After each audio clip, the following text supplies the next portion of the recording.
आज बात करते हैं एक ऐसे ब्रांड की जिसे दुनिया भर में लोग जानते हैं। पर यह कहानी सिर्फ उस ब्रांड की नहीं है, बल्कि उसके पीछे छिपी एक अविश्वसनीय हिम्मत की है। ये कहानी चिकन की नहीं, बल्कि कभी हार न मानने वाले एक जज्बे की है। तो चलिए सीधे कहानी में उतरते हैं। शुरुआत होती है बस एक नंबर से, 1009। अब ये सिर्फ कोई आंकड़ा नहीं है। सोचिए, ये वजन है 1000 से भी ज्यादा बार ना सुनने का। सोचिए जरा, 1009 बार ना सुनने के बाद कोई क्या करेगा? मतलब हिम्मत टूट जाएगी, है ना?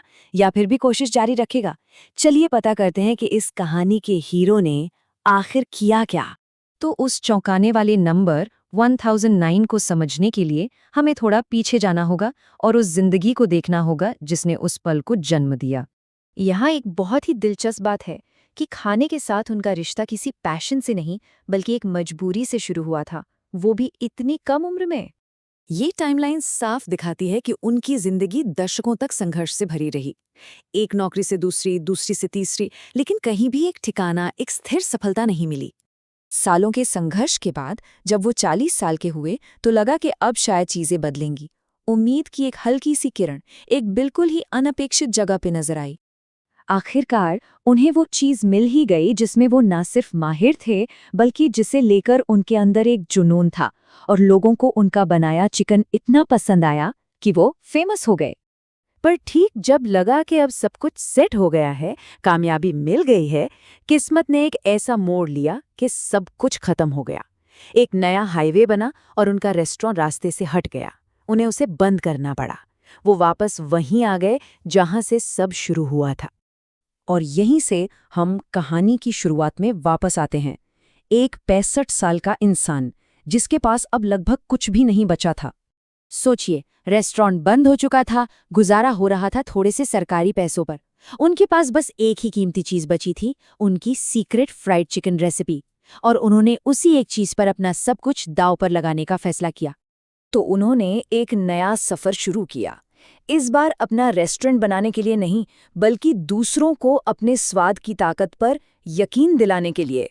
वो अपनी कार लेकर निकल पड़े, एक शहर से दूसरे शहर।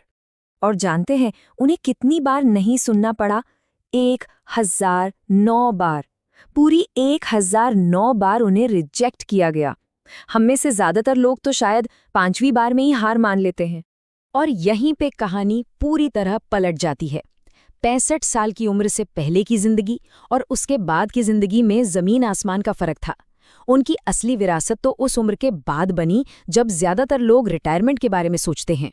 1009 ना के बाद आखिरकार वो एक हाँ आई। एक रेस्टोरेंट मालिक ने उनकी रेसिपी में दम देखा और पार्टनरशिप के लिए तैयार हो गया। बस यही वो एक पल था जिसने सब कुछ बदल कर रख दिया। और जानते हैं उस एक हाँ से क्या हुआ? एक ग्लोबल एम्पायर का जन्म हुआ। चलिए देखते हैं कि ये कैसे हुआ। पहली फ्रेंचाइज इतनी कामयाब हुई कि बस देखते ही देखते एक दशक के अंदर 600 से ज्यादा रेस्टोरेंट्स उनके साथ जुड़ गए। फिर 1964 में उन्होंने कंपनी बेच दी, लेकिन एक बहुत सख्त शर्त पर कि चिकन की क्वालिटी से कभी कोई समझौता नहीं होगा। ये उनकी विरासत थी और उन्होंने इसे हमेशा के लिए सुरक्षित कर लिया।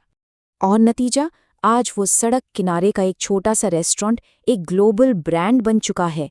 25,000 से ज्यादा स्टोर्स, 150 से ज्यादा देशों में। तो इस पूरी कहानी का असली सीक्रेट मसाला क्या था? चिकन की रेसिपी या कुछ और?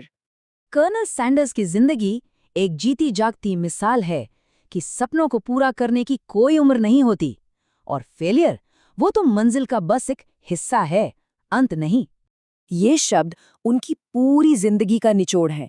यही वो सोच थी जिसने उन्हें हर मुश्किल से लड़ने की ताकत दी। और ये कहानी हमें एक बहुत गहरे सवाल के साथ छोड़ जाती है कि ऐसा कौन सा सपना हो सकता है जिसके लिए 1000 बार भी नाकामी झेलनी पड़े तो भी मंजूर हो।